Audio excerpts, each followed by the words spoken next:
كل سنة وانتوا طيبين. النهاردة انا سرحت الغيط، طبعا احنا من الارياف، فحبيت ان انا اشارككم المنظر الفظيع ده. حلو قوي بصراحة. وحبيت برضه اشارككم معايا في المطبخ عادي يعني. هنا بقى كان لمين شوية الكبد من الفراخ. خدنا كبدهم كده وهم ماشيين على قيد الحياة. وقررنا ان احنا نعمل فطار سريع. طبعا الفطار ده معمول في بداية القرآن. وديت بطاطساية شويتها في الفرن، وقلت نبتدي بقى بالايه، بالكبدة. دي كبدة فراخ، وقطعنا عليها القلوب بتاعتها، استلفناهم من الفراخ يعني.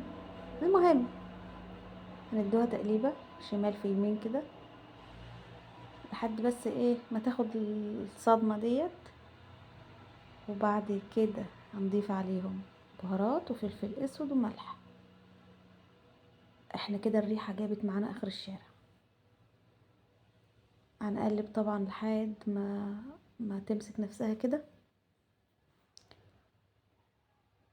بالظبط كده. هنضيف عليها بصلاية صغيرة مش كبيرة يعني. عايزة اقول لكم ان ده كان احلى فطار دقته في حياتي بصراحة. سريع، آه، وصيام طبعا وجوع وكده يعني. طبعا انا كنت مفرزة التوم على شكل مربعات كده زي ما انتم شايفين كده. فنزلت لي مربعين كده في وسطها. انا مطلعهم من بدري يعني، هما فكين يعني.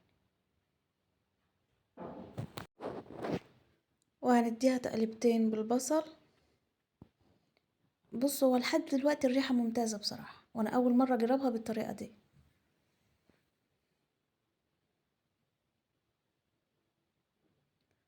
ومعانا ومعاكو مسز طماطم. طبعا انا عصرت ليمونه الاول، وبعدين هنضيف مسز طماطم. الليمونه اديتها طعم كده ايه، مزازه كده. لا بصراحه تحفه، اقسم بالله تحفه.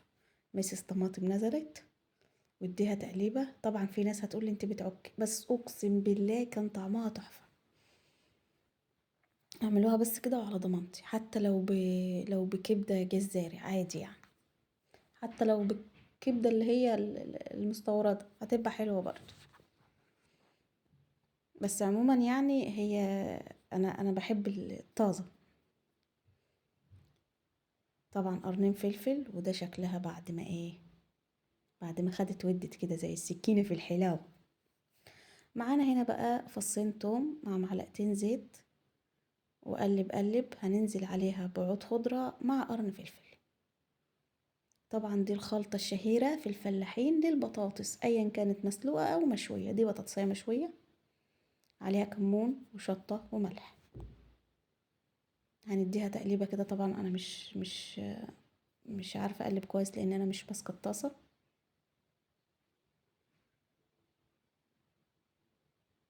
وطبعا كنت خابزه رغيفين عيش طري عند الفرن، عيش من اللي هو بيتصب على المطرحه ده. فكان مع البطاطس والكبده ديت تحفه بصراحه. عايزه اقول لكم دايما ان الاكلات البسيطه دي بتاكل اكتر من اللحوم والشوربه والطبيخ والكلام ده كله. بس عامه يعني انا الحمد لله مش بكره اي اكل. بصوا، ده شكل البطاطس اهيت كده جاهزة خلاص على الغرف. وطبعا كده القرآن ابتدى ان هو ايه يشطب يعني، خلاص المغرب هيأذن. شكلها تحفة. انا بس عايزاها تشرب الصوص اللي حواليها ده شوية. ننضف مكاننا بقى.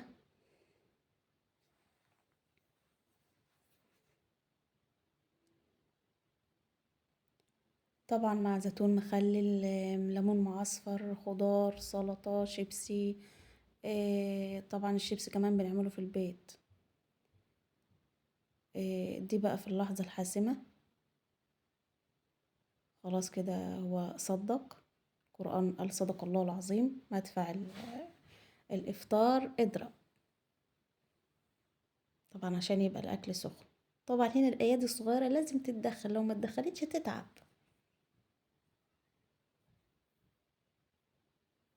شيل يا بابا، شيل شيل، ودي حبيبي على الطبلية. اللهم اني صايم. شيل.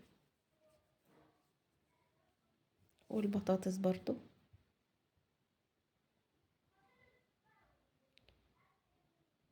عايزة اقول لكم ان الريحة بس تشبع بصراحة. وده بقى كان شكل السفرة. طبعا البسلة كانت عندنا من امبارح. ده شكل السفرة طبعا بعد ما جهزناها، والتومية طبعا موجودة، والسلطة ده طبق رئيسي طبعا.